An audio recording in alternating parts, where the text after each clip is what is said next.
Let me get to the right PowerPoint screen. I got too many things open here.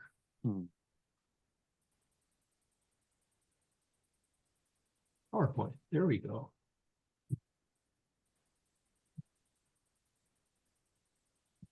All right. So good morning, everybody. I'm gonna, as Tim said, we're gonna talk about backyard birding here, and we'll get into it pretty quickly. So I'm gonna give you a brief history of my banding, because any more than that's a little bit boring. And then we'll get right into what the backyard banding is about, some of the goals I have, and a little bit of some results we've had already. So I first banded a bird in 1996 at River Edge Nature Center.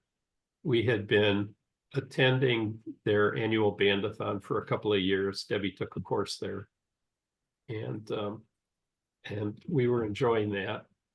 And in 96, we helped a little bit. And then in 97, I said, that was really fun, but I'd like to know more about what I'm doing. So we started banding every week on Wednesdays and did that for about 3 years, basically year round. When it got cold, we switched from nets to using traps. And that's how we learned to band. While I was learning, we were asked to, well, I can't remember her name now, the woman that used to, Elsa.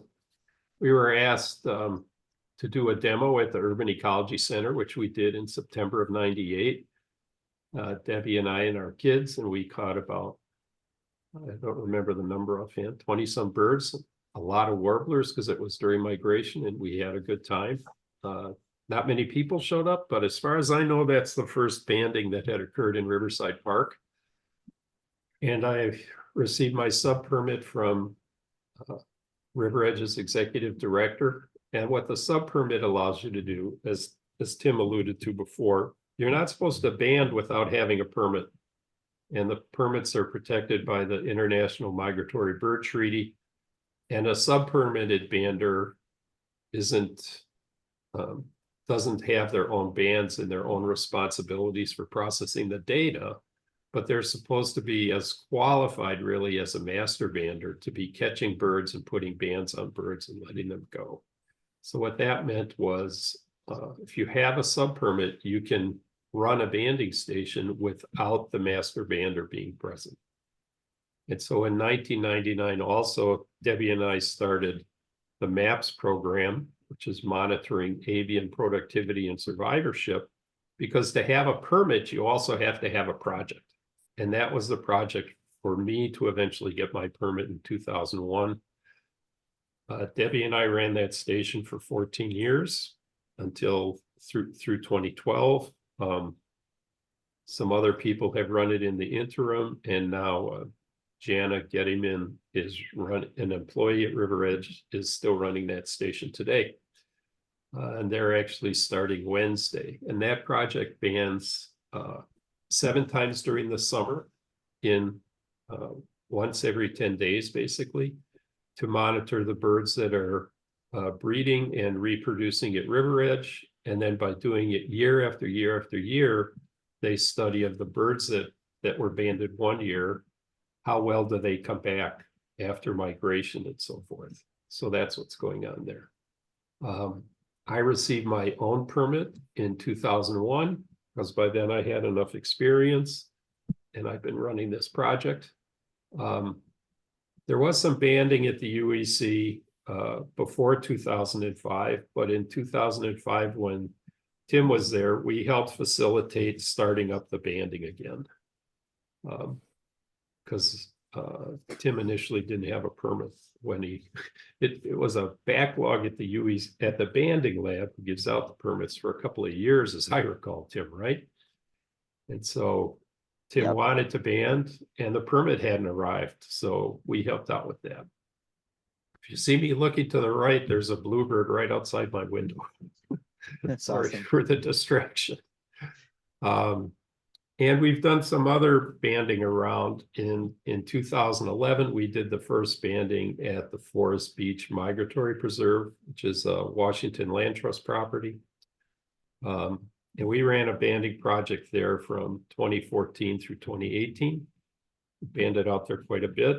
We've also, for the first people to band at the Lion's Den Gorge, we did that in 2013. And so we're, you know, we're getting around. The goal of the backyard banding is really, there's multiple parts for that. For one thing, we want to be documenting the birds using the property. And one of the things that's interesting about banding, and this is true in all of these projects, is we're able to band some birds that have not been seen or heard. Some of these birds, they like kind of stay in the background or deep in the brush, and they're not necessarily expected. So I think in 2021, we caught an orange-crowned warbler in Whitefish Bay. And I have that was a small urban yard, typical Whitefish Bay yard. I'll show you a kind of an aerial view later. And that was a bird we had never seen there, had never heard there. This was before we were using Wilson's, so we were dependent on my ability to hear birds, but that was a total surprise to get that. And last week here in Bayside, I picked up both a black and white warbler and a Wilson's warbler. And again, I hadn't heard them. I hadn't seen them. Merlin app, if you're using that, had not heard them either. And birds like gray-cheeked thrush are often a hard bird to find because they'll hang out in the brush, even in your yards. So that's one thing we're able to do. And then when we have the bird in hand, we can actually study how the bird is using the property. And that's true whether we're banding at the UEC in one of the parks or in my yard. We can tell from all these species, even the birds that look the same, is it a male or a female? We can figure out how old it is. We can determine how well it's feeding on the property and how much fat it's putting on and so forth. And one of the things about documenting birds in the yard is how does the diversity change as the property changes? And I have a chart to show you about that in a few pages. I also use this to practice. I want to make sure every year I want to polish up my skills and know that I'm comfortable getting birds out of the net and banding. So I always started doing that by myself before I got together with other people. So it kind of gets the rust off from over the winter. It's a little bit like, you know, they say if you know how to ride a bike, you always know how to ride a bike. That's true, but I want to make sure every bird you get out is kind of like a puzzle. So it gives me a chance to practice. I'm also training the next generation of banders here. We do hands-on training with live birds in my yard. And in addition to that, of course, all the banding I'm doing at these other stations is training too. Both through, and then we do some training through Zoom sessions in the winter of things that are changing in the banding world and how we process data. And I've done a number of in-person classroom training sessions. The most recent one was a 2-evening course that 20 people attended in March. And one of the things that's happening more in Bayside that did not really happen in Whitefish Bay is outreach to neighbors. And I want to show you a video.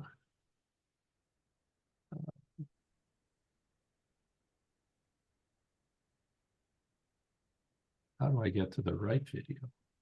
Let's see. This is being a little weird.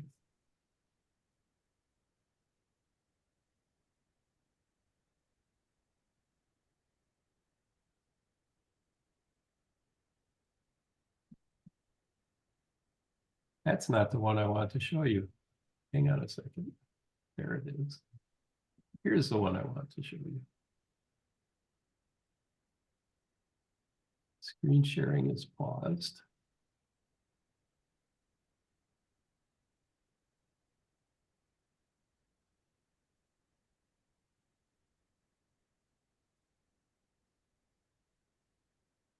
There we go. That's the one I want to show you.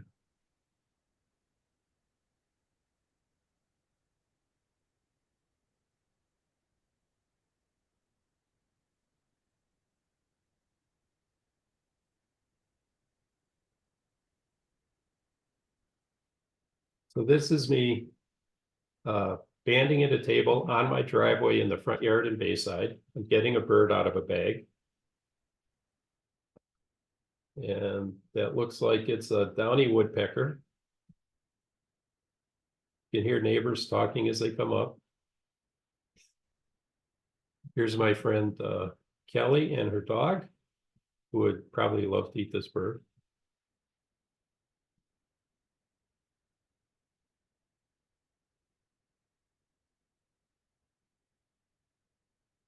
I don't know if you can hear what she's saying. I can't hear video, but I could see her mouth go, wow. Yeah, okay. The videos, the volume's not, yeah. Can you hear me talking on the video? No, sometimes if you're sharing, there's a box you have to click that says share audio. Okay. Well, so, you know, this is, I'm usually running a camera, and you can see in front of me, right in here, there's another camera that's actually doing a close-up of the video. And so I let the neighbors come by and see what's going on. Let's get back to the presentation. Share again.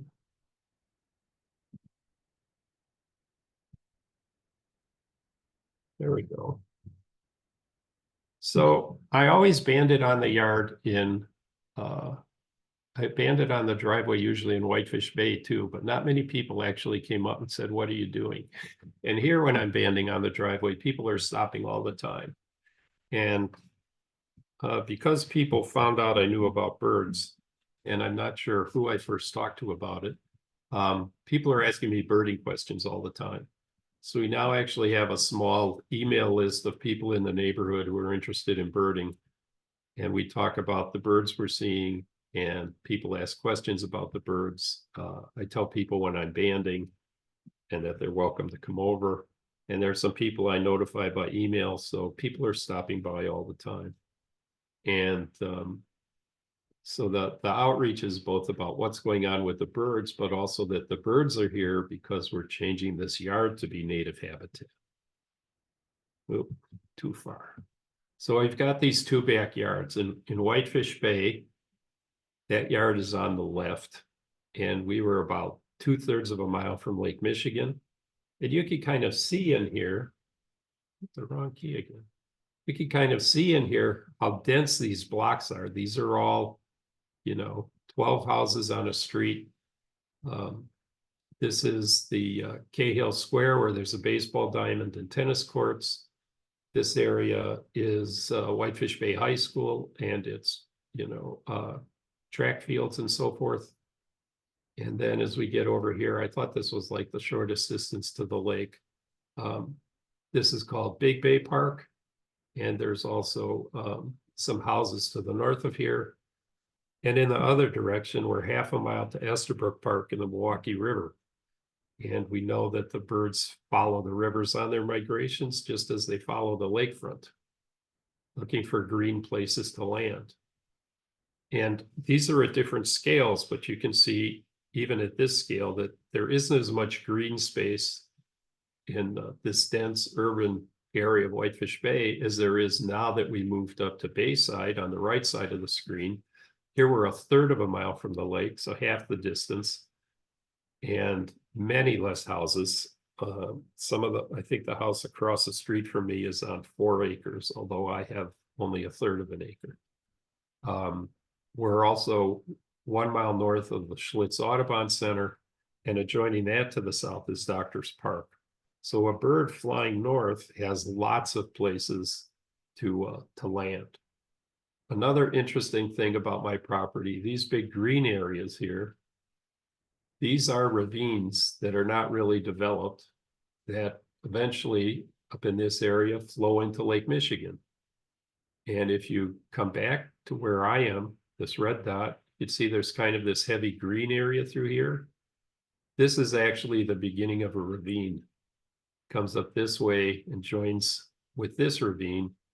And I kind of I kind of consider our yard to be the headwaters of this branch of the ravine. There's a big culvert that comes under Lake Drive and dumps out on my property line. And then it stays above ground. And where I am, it's only about 6 inches deep. And 4 yards away, it's already 5 feet deep. And, you know, it gets very deep by the time it gets up here. And so a lot of the times when it's raining or snow, there's a lot of water in the back of my yard. And I'm sure the wildlife is using that water as a drinking source. But because of these ravines, there's lots of water available to the birds and various wildlife all the time because they're never dry. So one of the questions I get asked from people is, how do I get birds into the nets? And I don't entice the birds into the nets. What's really happening is the features of the yard are what's getting the birds into the nets. So we offer a variety of bird feeders all year round. I mean, now in the spring and the summer, there's hummingbird feeders out. I have a lot of oranges out.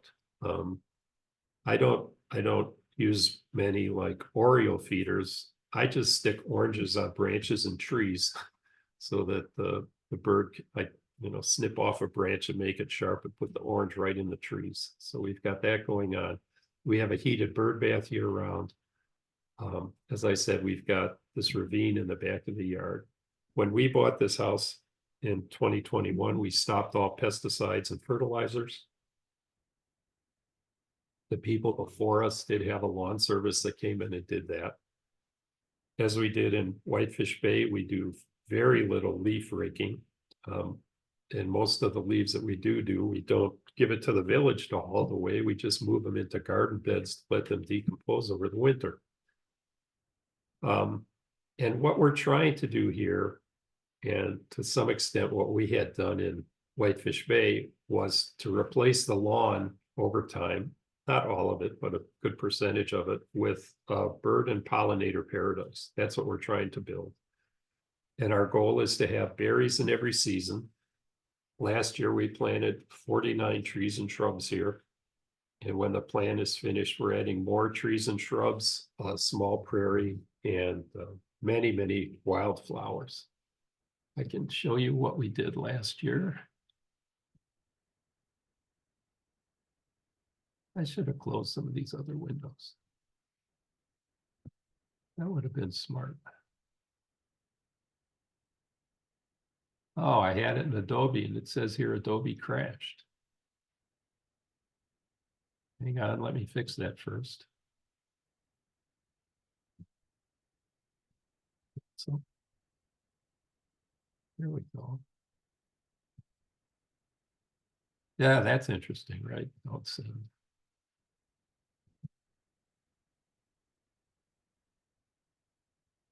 Get back to the Zoom.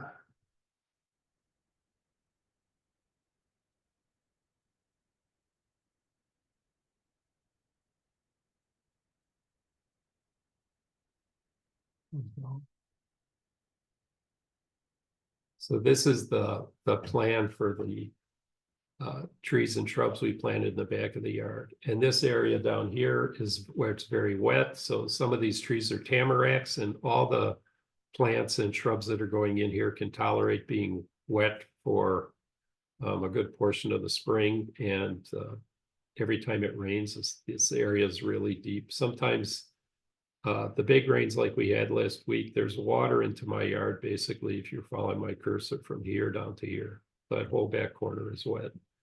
Up in this corner are service berries, which really pull in the birds, and chokecherry trees and all kinds of trees and shrubs.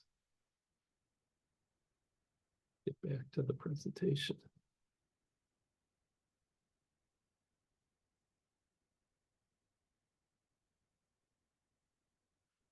That's not what we want.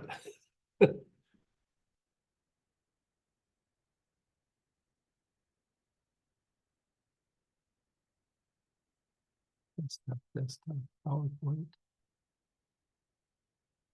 What I love about Zoom presentations is the absolute silence that happens in between this kind of stuff.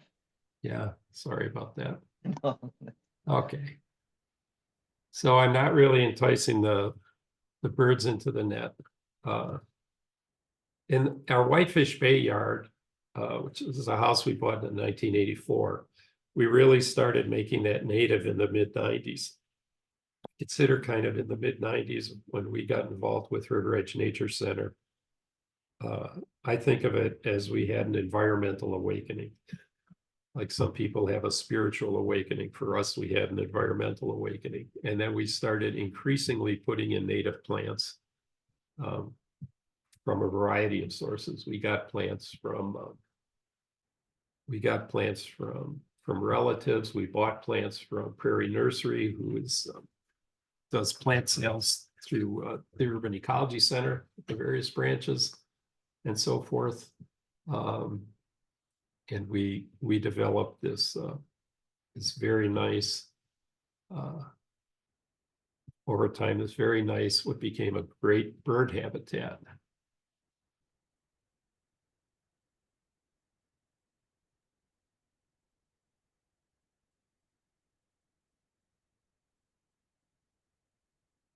And screen sharing is paused. Yeah, pause there. Okay. It was on, we could see it. Oh.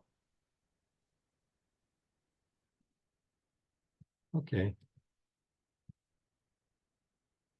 Let me start this one for you. So this is just butterflies and bees and birds just loving this cup plant that we had. And Debbie sent me to the garden center one day to buy a compass plant. And by mistake, I bought a cup plant. And over time, this cup plant expanded. We ended up with a forest of them about the size of a one-car garage. And the birds just loved it. So we caught, many, many goldfinch, and the birds were really happy there.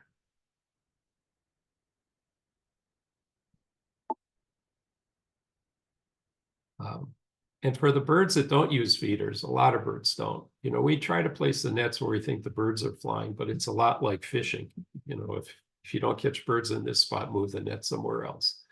And as you know, birds like thrashers and the thrushes and most of the warblers don't use feeders, but they're feeding on the various insects. And so we're going to find those birds in the yards where the insects are that these birds evolved with and depend on over time. So as the yard became more native, I think our data in Bayside shows that we had a better variety of birds, which I'll show you in another page or two.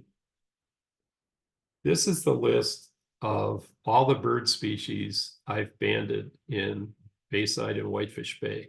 And the Whitefish Bay banding goes back, I think, to 2004, 2005.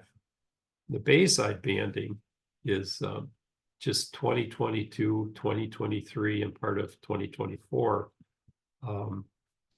And I don't even have all my data entered for this year because I've been too busy banding, honestly. The last 7 days, Saturday I was banding for the WSO in Honey Creek, Prairie du Chien. Tuesday and Thursday I banded with the Urban Ecology Center, and Wednesday I was banding at Mequon Nature Preserve. And in between all that, I was writing this presentation. The numbers at the bottom here are really skewed. We go banded from 2004 to 2021 in Whitefish Bay and only did 300 birds. And already there's 284 in Bayside. And the big difference in that is that now I'm mostly retired and I'm banding a lot more. So that's why the numbers are already so close. The other thing that kind of sticks out over here is 110 goldfinch banded in Whitefish Bay. And that's really because of that cup plant. That cup plant is like a goldfinch magnet. And I put a net right next to it. So we were able to catch, tons of birds flying around that little yard. I usually only use 2 nets at a time. And so this, we've got a nice variety of birds here. Warblers, woodpeckers, hummingbirds, so forth. But in Whitefish Bay, because we have more years of data, I don't have details on what we did in the yard, but basically what I'm trying to show with these purple arrows is that we were gradually improving the native habitat. So we had some things going on in the early 2000s and more going on in the later half of that decade. And then in the 2010s and 2020s, it continued to expand. And part of what's really expanding is this cup plant forest. But we had a really broad variety of wildflowers. We had Joe Pyeweed, Trillium, Solomon seal, false Solomon seals, giant Solomon seals, Mayapples. We had to remove a really large ash tree. It was perhaps the largest tree on the block because we were concerned about the emerald ash borer. And if that tree fell, depending on the direction, it was definitely going to hit garages and might have hit houses. So we took that out. And that really changed, the shady part of the yard. The ash tree had been shading, all of a sudden became sunny. And the other changes are, with things that the neighbors were doing. But what I was trying to show here is the birds that are red on a yellow background, like the ovenbird and the Nashville orange-crowned warbler. Those are the warbler species. And the other highlights are the thrushes. So we've got gray cheek and Swainson's and Veery.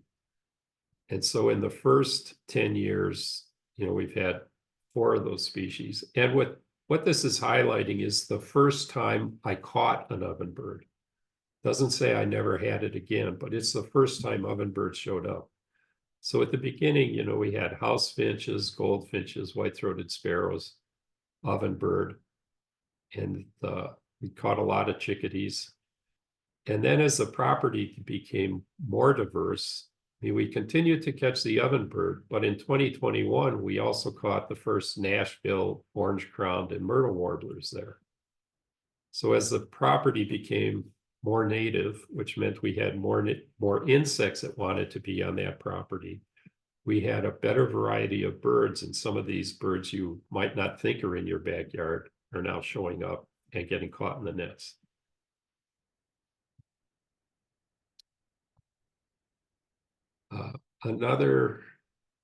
Let me show you another video here before we go on to that.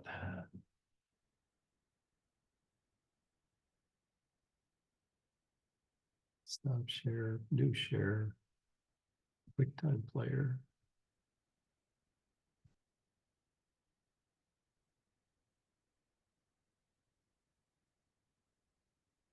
Now, did you say there's something special I need to do to get the sound out, Tim?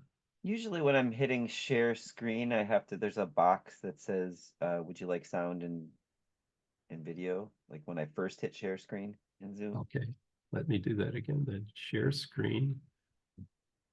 And then it's like, there's a little checkbox. Oh, share the sound. Optimize for video clip. Got it. QuickTime player.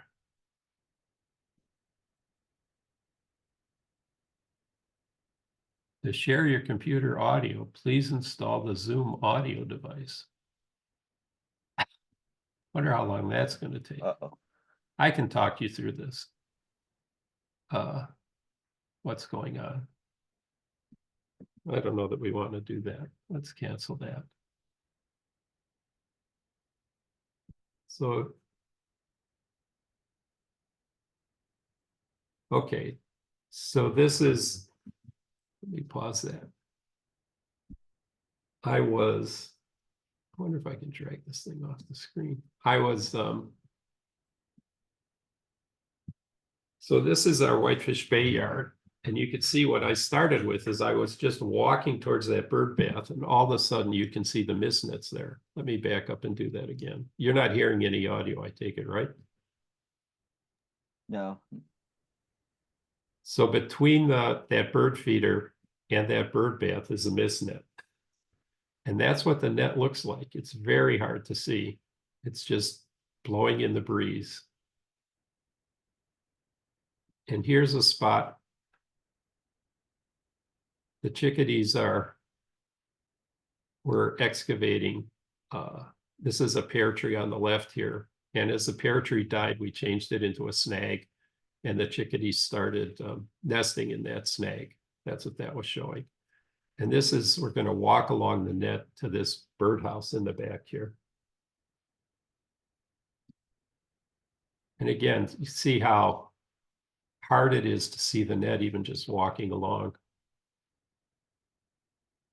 That's the net pole. And we come up to this nesting box. And then we've got this bird is using this nest box because it's a cavity nester and all the trees have been cut down. You know, people aren't really leaving trees up for these birds to use. Let's go forward a little bit. You can see the chickadee going into the box here. And here we're going to show, this is another mist net, and we're going to catch a bird here in just a second. Did you see that bird hit the net? Back up and do that again. Here it comes.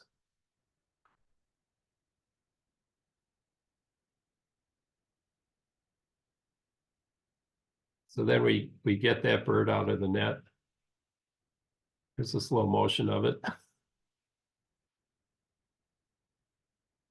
And that bird, as Tim talked about, that bird doesn't really get injured being caught in that net. Now we come along and take it out and band it. Here's some nets in the front yard. Again, you can't really see the net. You can see those poles. And then there's a couple birds here in this net. This is from a live demo we did for the Urban Ecology Center one May. That just shows me getting out looks like a goldfinch.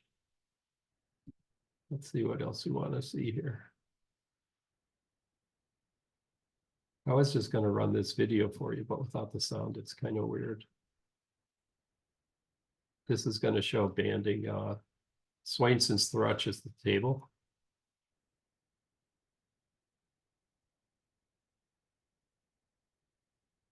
So that's the way we hold these birds, with their head between first finger and second finger. It's called the bander's grip. Then you can see I have access to the legs to put the bands on. I don't know how many of you have actually seen banding. So we're going to band that bird. Look at its feathers. Here's putting the band on.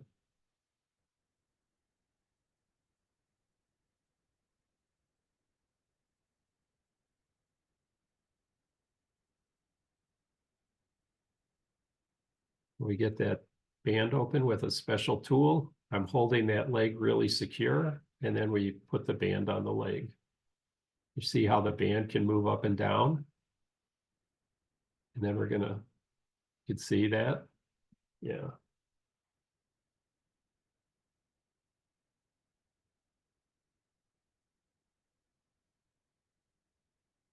Here's a chickadee, the same thing. This was a recaptured bird, so I'm reading the band number and recording that.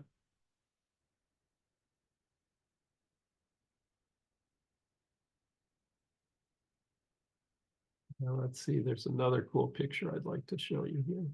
Going slowly to find it. There we go. Okay. That is the brood patch on the belly of this bird. Can you see that pulsing there? That is the heartbeat of the bird. And what happens is, for the bird to keep the eggs warm in the nest, they lose the feathers on their belly. That skin, you can see how wrinkly it is. That skin fills in with fluid.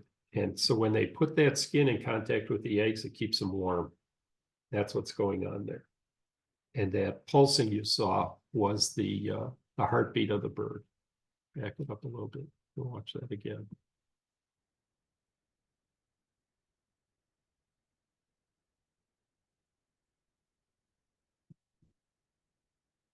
And the bird's fine while we're doing this.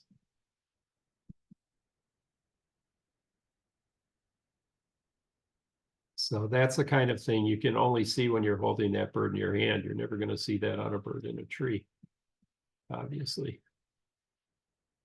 Then we measure the wing, examine all the feathers, and we pop it in this little tube for weighing.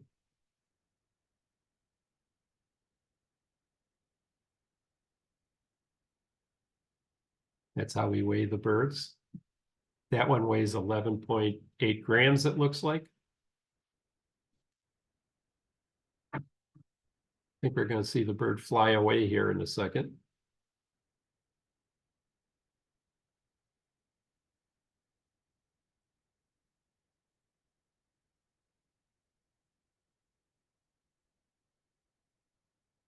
Yeah, let's see, I think that's about it. Here at the end, we just show the bird coming out of the birdhouse.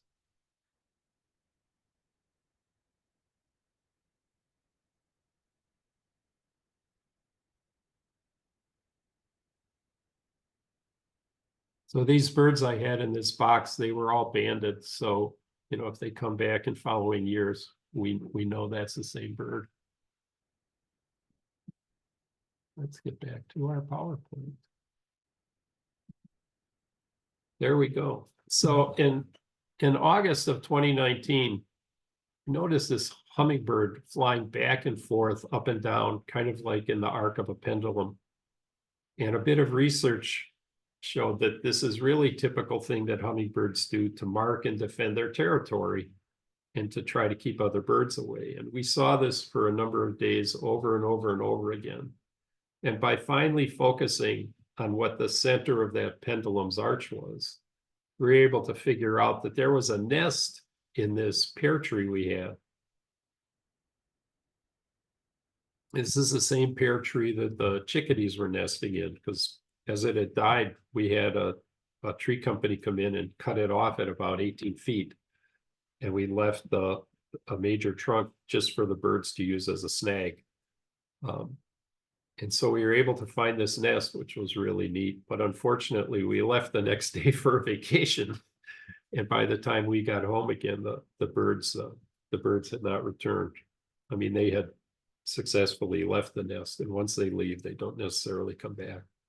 But that was pretty fun. We felt, I guess I felt proud that they had nested in our yard, that it was a good place for them to raise a family and find food for those birds. You know, we think of hummingbirds as using hummingbird feeders a lot, but more of their diet is from insects than it is drinking nectar water. They need insects to get protein and other nutrients that they need calcium to build the eggs, and they need to raise these young birds. They don't feed them nectar, they're feeding them insects. So by having more native plants in your yard, or even one native plant, you're helping the birds and all these other pollinators.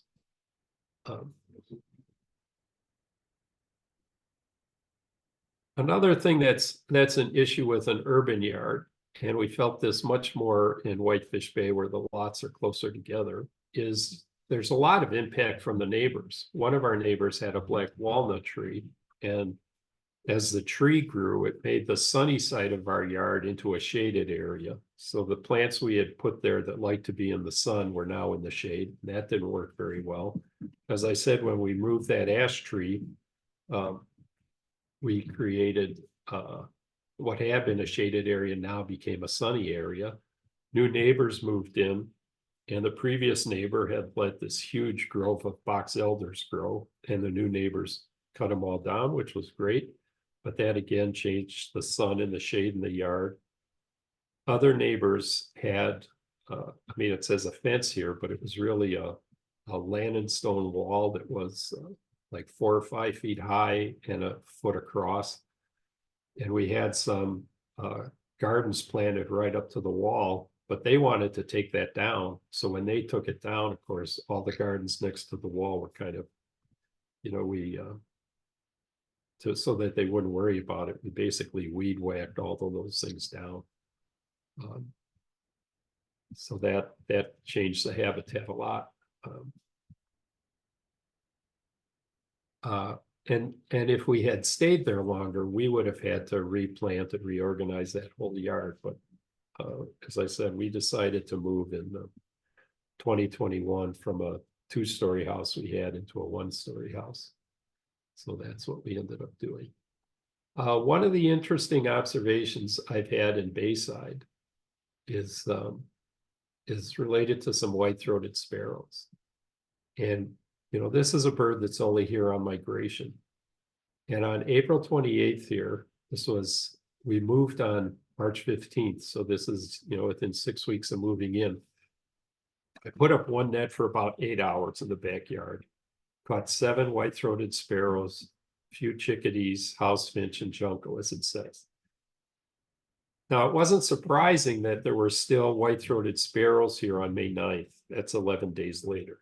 And we had a lot of other migrants by then, too. We had catbirds and orioles, and the hummingbirds were back by May 9th that year.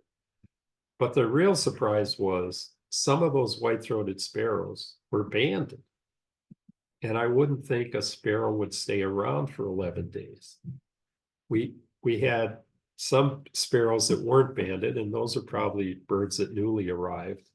But a banded one really indicates that one of those April 28th birds is still here on May 9th.